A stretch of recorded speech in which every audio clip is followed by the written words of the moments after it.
പശ്ചിമേഷ്യൻ യുദ്ധക്കളത്തിൽ നിന്നും പുറത്തു വരുന്നത് അതീവ നിർണായകമായിട്ടുള്ള സംഭവ വികാസങ്ങളാണ്. ഒരു വശത്ത് അമേരിക്കൻ പ്രസിഡന്റ് ഡൊണാൾഡ് ട്രംപിനും ഇസ്രായേൽ പ്രധാനമന്ത്രി ബെഞ്ചമിൻ നെതന്യാഹുവിനും നേരെ ഇറാന്റെ വധഭീഷണി ഉയരുമ്പോൾ, മറുവശത്ത് ഇസ്രയേലിൽ പ്രഖ്യാപിച്ച അടിയന്തര പൊതുതെരഞ്ഞെടുപ്പ് നെതന്യാഹുവിന്റെ കസേര തെറിപ്പിക്കുമെന്ന സൂചനകളാണ് പുറത്തുവരുന്നത്. ഇറാനെ തൊടാൻ കഴിയാതെ ഇരു രാജ്യങ്ങൾക്കും വൻ പ്രഹരമേൽപ്പിച്ചുകൊണ്ട് പശ്ചിമേഷ്യൻ സമവാക്യങ്ങൾ പൂർണ്ണമായിട്ടും മാറ്റിമറിക്കുന്ന കാഴ്ചകളാണ് കാണുന്നത്. ഈ പശ്ചിമേഷ്യൻ യുദ്ധങ്ങൾക്ക് പ്രധാന കാരണക്കാരനായ ഇസ്രായേൽ പ്രധാനമന്ത്രി ബെഞ്ചമിൻ നെതന്യാഹുവും അദ്ദേഹത്തിന്റെ ഭരണകൂടവും ഇപ്പോൾ കടുത്ത രാഷ്ട്രീയ അനിശ്ചിതത്വത്തിലാണ്. നിലവിൽ ഇസ്രായേൽ പാർലമെന്റിന്റെ അഥവാ സെനറ്റിന്റെ കാലാവധി ജൂലൈ 17 അവസാനിക്കാനിരിക്കെയാണ് രാജ്യത്ത് പുതിയ പൊതുതെരഞ്ഞെടുപ്പ് ഔദ്യോഗികമായിട്ട് പ്രഖ്യാപിച്ചിരിക്കുന്നത്. ഒക്ടോബർ 27 ഇസ്രയേലിൽ വോട്ടെടുപ്പ് നടക്കുക.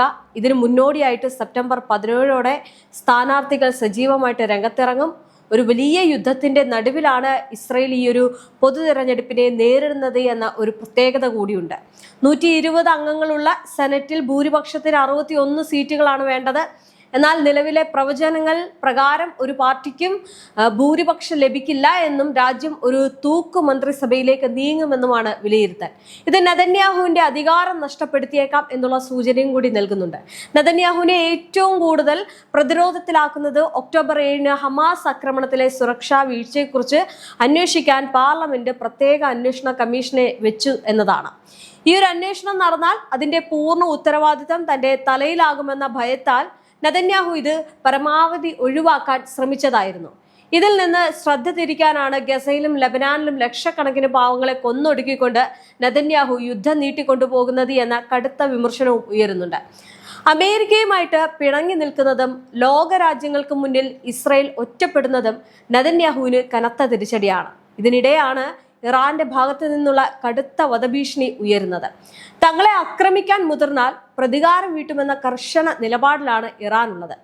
ഇറാന്റെ ഈ ഒരു ഔദ്യോഗിക ഹിറ്റ് ലിസ്റ്റിൽ അമേരിക്കൻ പ്രസിഡന്റ് ഡൊണാൾഡ് ട്രംപിനൊപ്പം ഇസ്രായേൽ പ്രധാനമന്ത്രി ബെഞ്ചമിൻ നെതന്യാഹുവും ഉൾപ്പെട്ടിട്ടുണ്ട് എന്നത് യുദ്ധത്തിന്റെ വ്യാപ്തി വർദ്ധിപ്പിക്കുന്നു. കഴിഞ്ഞ 50 വർഷത്തെ ഇസ്രായേൽ ചരിത്രത്തിൽ ഇതുവരെ ഒരു മന്ത്രിസഭ പോലും 4 വർഷത്തെ കാലാവധി പൂർത്തിയാക്കിയിട്ടില്ല എന്ന ചരിത്രപരമായിട്ടുള്ള വസ്തുതയും ഇതിനോടൊപ്പം ചേർത്ത് വായിക്കേണ്ടതുണ്ട്.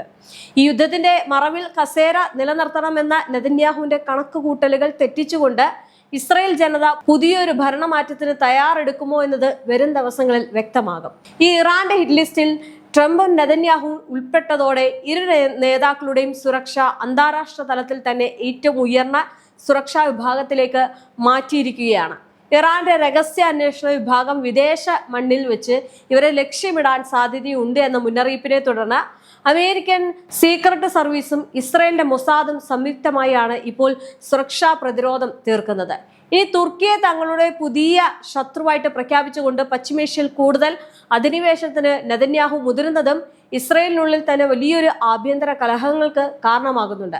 യുദ്ധത്തിന്റെ മറവിൽ സ്വന്തം കസേര സംരക്ഷിക്കാൻ വേണ്ടി മാത്രം ലബനാനിലേക്കും ഗസയിലേക്കും ഇനിയും നിരപരാധികളായിട്ടുള്ള പാവങ്ങളെ കൊന്നൊടുക്കാൻ വിട്ടുകൊടുക്കില്ല എന്ന ശക്തമായിട്ടുള്ള നിലപാടിലാണ് ഇസ്രായേലിലെ പ്രതിപക്ഷ പാർട്ടികളുള്ളത്. അതായത് സ്വന്തം പാർട്ടിയിൽ നിന്ന് പോലും നെതന്യാഹുവിന് വലിയ തിരിച്ചടി ഉണ്ടാകുന്നു, അവിടുത്തെ ജനങ്ങളിൽ നിന്നുണ്ടാകുന്നു.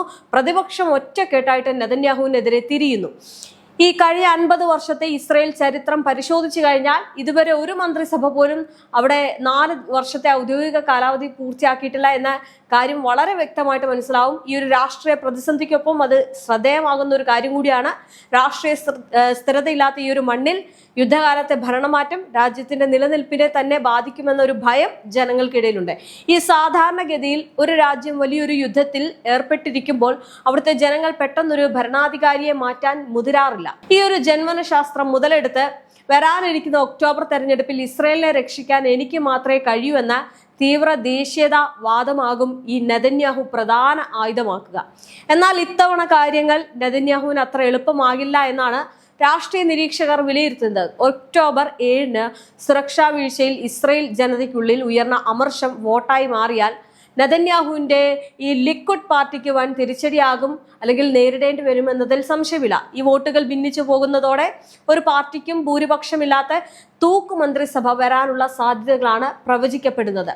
അമേരിക്കൻ ഭരണകൂടവുമായിട്ട് തന്ത്രപരമായി പിണങ്ങി നിൽക്കുന്നതും അതുപോലെ തന്നെ അന്താരാഷ്ട്ര സമൂഹത്തിനു മുന്നിൽ ഇസ്രയേൽ പൂർണ്ണമായും ഒറ്റപ്പെടുന്നതും ഭരണമാറ്റത്തിനുള്ള സാധ്യതകൾക്ക് ആക്കം കൂട്ടുന്നുണ്ട്. ഇറാനെ നേരിട്ട് തൊടാൻ കഴിയാതെ സൈനികമായിട്ടും സാമ്പത്തികമായിട്ടും ഇസ്രയേൽ നേരിടുന്ന തിരിച്ചടികൾ രാജ്യത്തിന്റെ പ്രതിരോധ ശേഷിയെ ബാധിച്ചതായും റിപ്പോർട്ടുകൾ വരുന്നുണ്ട്. ഈ ഇറാന്റെ ഭാഗത്തു നിന്നുള്ള പ്രത്യാക്രമണ ഭീഷണി നിലനിൽക്കെ തന്നെ ആഭ്യന്തരമായിട്ട് തെരഞ്ഞെടുപ്പ് പ്രചാരണങ്ങളിലേക്ക് കൂടി രാജ്യം നീങ്ങുന്നത് ഇസ്രയേൽ സൈന്യത്തെയും കടുത്ത സമ്മർദ്ദത്തിലാക്കുന്നുണ്ട്. വരും ദിവസങ്ങളിൽ സെപ്റ്റംബർ 17 സ്ഥാനാർത്ഥി നിർണയം പൂർത്തിയാകുന്നതോടെ മത്സരരംഗം കൂടുതൽ ചൂടുപിടിക്കും, അതിൽ സംശയമില്ല.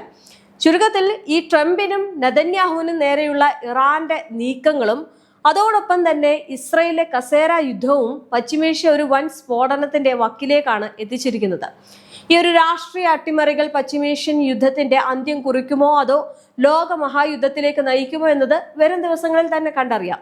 ഈ ഹോർമുസ് കടലിടുക്കിൽ ഇറാനും അമേരിക്കയും തമ്മിലുള്ള സംഘർഷം അതിരൂക്ഷമായിട്ട് തുടരുന്ന ഒരു സാഹചര്യമാണ്. തങ്ങളുടെ അനുമതിയില്ലാതെ ഒരു കപ്പലിനെയും ഈ ജലപാതയിലൂടെ കടത്തിവിടില്ല എന്ന് ഇറാൻ മുന്നറിയിപ്പ് നൽകിയപ്പോൾ ഹോർമുസ് ഒരു അന്താരാഷ്ട്ര ജലപാതയാണെന്നും കപ്പലുകൾക്ക് പൂർണ്ണ സുരക്ഷ നൽകുമെന്നും അമേരിക്കൻ സെൻട്രൽ കമാൻഡ് തിരിച്ചടിച്ചിരുന്നു. മേഖലയിലെ തങ്ങളുടെ തന്ത്രപ്രധാനമായിട്ടുള്ള ആയുധപ്പുരകളും ഇന്ധന ടാങ്കുകളും തകർത്തതിനും പരമോന്നത നേതാവിന് നേരെയുള്ള വധഭീഷണിക്കും ശക്തമായിട്ടുള്ള തിരിച്ചടി നൽകുമെന്ന് ഇറാൻ വിദേശകാര്യ സഹമന്ത്രി വ്യക്തമാക്കിയിട്ടുണ്ട്. ഇതിനിടെയാണ് അമേരിക്കയും ഇറാനും തമ്മിലുള്ള അല്ലെങ്കിൽ നേരിട്ടുള്ള സൈനിക ആക്രമണങ്ങൾ പശ്ചിമേഷ്യ യുദ്ധഭീതിയിലാക്കിയിരിക്കുന്നത്. ഇറാനിലെ ബന്ദർ അബ്ബാസ്, സിരിക്ക്, കഷം തുടങ്ങിയ മേഖലകളിൽ അമേരിക്കൻ വ്യോമാക്രമണം നടന്നത് വലിയൊരു വെല്ലുവിളിയായിട്ട് മാറുകയാണ്. ഇതിന് മറുപടിയായിട്ട് കുവൈറ്റിലും ഖത്തറിലും ഇറാൻ നടത്തിയ തിരിച്ചടിയിൽ വ്യാപക നാശനഷ്ടങ്ങൾ ഉണ്ടായതായിട്ട് അന്താരാഷ്ട്ര മാധ്യമങ്ങൾ റിപ്പോർട്ട് ചെയ്യുന്നുണ്ട്. ഈ ഖത്തറിലുണ്ടായ ആക്രമണത്തിൽ ഒരു കുട്ടിയടക്കം 3 പേർ കൊല്ലപ്പെടുകയും കുവൈറ്റിൽ ഒരാൾക്ക് പരിക്കേൽക്കുകയും ചെയ്തു. അമേരിക്കൻ ഇടപെടലുകൾ അവസാനിക്കുന്നത് വരെ ഹോർമുസ് കടലിടുക്ക് അടച്ചിട്ടിരിക്കുകയാണ് എന്ന് ഇറാൻ പ്രഖ്യാപിക്കുന്നുണ്ട്. ഏതൊരു ആക്രമണത്തെയും അതിശക്തമായിട്ടുള്ള തിരിച്ചടി നൽകുമെന്നും മേഖലയിലുള്ള അമേരിക്കൻ താവളങ്ങൾ ലക്ഷ്യമിടുമെന്നും ഇറാൻ മുന്നറിയിപ്പ് നൽകിയാണ്. തന്റെ പിതാവും മുൻ പരമോന്നത നേതാവുമായിട്ടുള്ള അയത്തുള്ള അലി ഖംനിയുടെ മരണത്തിന് പ്രതികാരം ചെയ്യുമെന്നും മുജ്തബ ഖമേനി പ്രതിജ്ഞ എടുത്തിരിക്കുകയാണ്. അങ്ങനെ അമേരിക്കയുടെ ഭാഗത്തു നിന്ന് ഇനിയൊരു തെറ്റായ നീക്കം ഉണ്ടായാൽ കടുത്ത പ്രത്യാഘാതങ്ങൾ നേരിടേണ്ടി വരുമെന്ന് ഇറാൻ ആവർത്തിച്ച് പറയുന്നുണ്ട്. ഈ സമാധാന ചർച്ചകൾക്കൊടുവിൽ ട്രംപ് സമ്മതിച്ചുവെങ്കിലും ഹോർമുസ് കടലിടുക്കിലെ പുതിയ സംഘർഷങ്ങൾ മധ്യപൂർവേഷ്യ വലിയൊരു യുദ്ധത്തിലേക്ക് തള്ളിവിടുകയാണ്. അമേരിക്കയുടെ സൈനിക കരുത്തും ഇറാന്റെ പ്രതിരോധ തന്ത്രങ്ങളും നേർക്കുനേർ വരുമ്പോൾ മേഖലയിലെ സമാധാനം ഇനി നീളുമെന്നൊരു ചോദ്യചിഹ്നമായിട്ട് മാറുകയാണ്. യുദ്ധം ആർക്ക് വിനയാകും എന്ന കാത്തിരിപ്പിലാണ് ലോകരാഷ്ട്രങ്ങൾ. ഒരു കാര്യം വളരെ വ്യക്തമായിട്ട് പറയാം, ഇരു രാജ്യങ്ങളും അമേരിക്കയും അതുപോലെ തന്നെ ഇസ്രയേലും ഒരുമിച്ചായിരുന്നു ഇറാനിലേക്ക് യുദ്ധം തൊടുത്തുവിട്ടത്. പക്ഷേ ഇറാനിലേക്ക് യുദ്ധം തൊടുത്തുവിട്ട് ആ രാജ്യം പിടിക്കാം, അവിടുത്തെ പരമാധികാരം കയ്യിലെടുക്കാം എന്നൊക്കെ കരുതിയ ട്രംപിന് തെറ്റി. ഇപ്പോൾ ട്രംപിന്റെ കയ്യിലോ അല്ലെങ്കിൽ നെതന്യാഹുവിന്റെ കയ്യിലോ ഒതുങ്ങുന്ന രീതിയിലേക്ക് യുദ്ധം പോകുന്നില്ല എന്നുള്ളതാണ്. ഇപ്പോൾ പശ്ചിമേഷ്യയും കൂടി യുദ്ധത്തിന്റെ ഭാഗമാകുമ്പോൾ വലിയ പ്രതിസന്ധി ജനങ്ങൾ നേരിടുകയാണ്. അതായത് അമേരിക്കയുടെ ഒറ്റ തീരുമാനം കാരണമാണ് ഇന്ന് ഈ ലോകരാജ്യങ്ങൾ വലിയ പ്രതിസന്ധിയിലേക്ക് നീങ്ങുന്നത്. അതായത് ഹോർമുസിലെ നിയന്ത്രണം അമേരിക്കയ്ക്ക് വേണം എന്നുള്ളത് അത് തന്നെ വലിയ അഹങ്കാര മോഹമാണ്. കാരണം ഈ ഒമാന്റെയും ഇറാന്റെയും അല്ലെങ്കിൽ അവര് വിഭജിച്ചെടുക്കേണ്ട ഈ ഹോർമുസ് കടലിടുക്കിന്റെ നിയന്ത്രണം അമേരിക്കയ്ക്ക് വേണം എന്ന് പറയുന്നത് തന്നെ വലിയ അഹങ്കാര ബുദ്ധി കൂടിയാണ്. അപ്പൊ അവിടെ നിയന്ത്രണം കൊണ്ടുവന്ന് അവിടുത്തെ കപ്പലിലൊക്കെ ടോൾ ഏർപ്പെടുത്തി അല്ലെങ്കിൽ അവിടുന്ന് വലിയ വരുമാനം സൃഷ്ടിക്കാം എന്ന് കരുതിയ ട്രംപിന്റെ എല്ലാ കളികളും തെറ്റിയിരിക്കുകയാണ്. മാത്രമല്ല ഇപ്പോൾ ഇസ്രയേലിൽ അടിയന്തരമായിട്ടുള്ള തെരഞ്ഞെടുപ്പ് നടക്കുന്നത് ബെഞ്ചമിൻ നെതന്യാഹുവിന് കനത്ത തിരിച്ചടിയാകുമെന്നതിൽ സംശയമില്ല. അവിടുത്തെ ജനങ്ങളും അതുപോലെ തന്നെ അമേരിക്കയിലെ ജനങ്ങളും പറയുന്നുണ്ട് ഇസ്രയേൽ കാണിക്കുന്നത് ഏറ്റവും വലിയ നരകഹത്യ ആക്രമണങ്ങളാണ് എന്നുള്ള കാര്യങ്ങളൊക്കെ. അപ്പോൾ അതുകൊണ്ട് തന്നെ നെതന്യാഹുവിനെതിരെ ജനം ഒന്നടങ്കം വരുമ്പോൾ അവിടെ ഈ തെരഞ്ഞെടുപ്പിൽ എന്തായിരിക്കാം സംഭവിക്കുക, ഒരു അട്ടിമറി ഉണ്ടാകുമോ എന്നത് നോക്കിക്കാണേണ്ടതുണ്ട്.